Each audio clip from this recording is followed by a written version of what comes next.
இன்றே டவுன்லோட் செய்து உங்கள் ஃபேவரட் ஷோக்களை என்ஜாய் பண்ணுங்க. சார் தம்பி வாங்க, உட்காருங்க. என்ன பண்றீங்க? ஒன்றும் இல்லை தம்பி. சாப்பிட்டீங்களா? ஆ ஆ ஆ சாப்பிட்டேன். என்ன போய் சொல்றீங்களா? ஏன் சார் ரொம்ப சோகமா இருக்கீங்க? ஏதாவது பிரச்சனையா? இல்லை தம்பி, அதெல்லாம் ஒன்றும் இல்லை. ஒன்றும் இல்லையா? இல்லை ஏதோ இருக்கு. நான் பார்த்தேன்.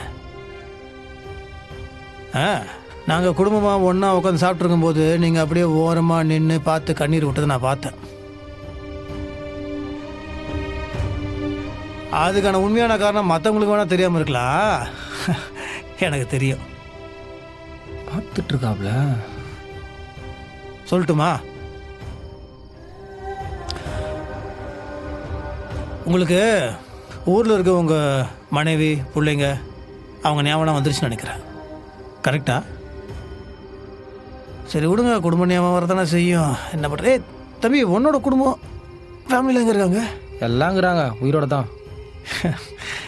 சரி சரி சரி, சாப்பிட்ருங்க. தம்பி நீ சாப்பிட்டியா? சாப்பிட்டு தான் சாப்பிடுவேன். ஓ, சாப்பிட்டு சாப்பிட்ற பார்ட்டியா? பார்த்து உடம்ப பார்த்துக்கோ. சார் முதல்ல உங்கள் 2 பேர்கிட்ட நான் மன்னிப்பு கேட்கணும்.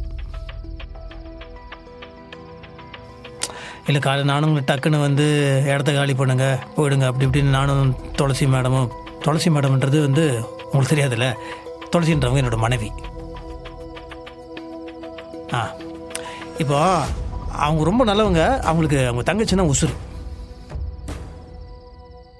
இப்போ இங்கே எல்லாருக்குமே அஞ்சலிலாம் ரொம்ப பிடிக்கும்.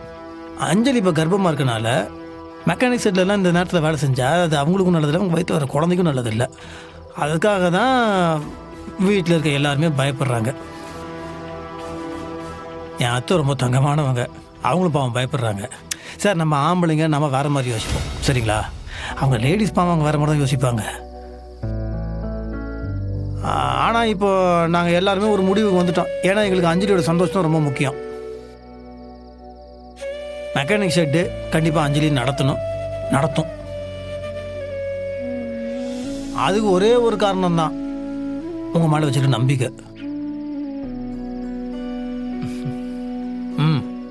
இனிமேல் அஞ்சலி உங்களோட பொண்ணு, சரிங்களா? உங்கள் பொண்ணை நீங்கள் எப்படி பார்த்துப்பீங்களோ அதே மாதிரி பார்த்துக்கோங்க. சரி வரட்டுமா? சத்யா பார்த்துக்கோ. வரேன் சார்.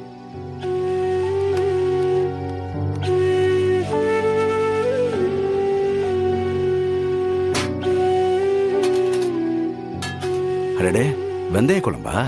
ரொம்ப சூப்பராக இருக்கும். அப்படியே இது சாப்பிட்றதுக்கு முன்னாடியே இது வெந்தய குழம்புன்னு உனக்கு தெரியும்ல?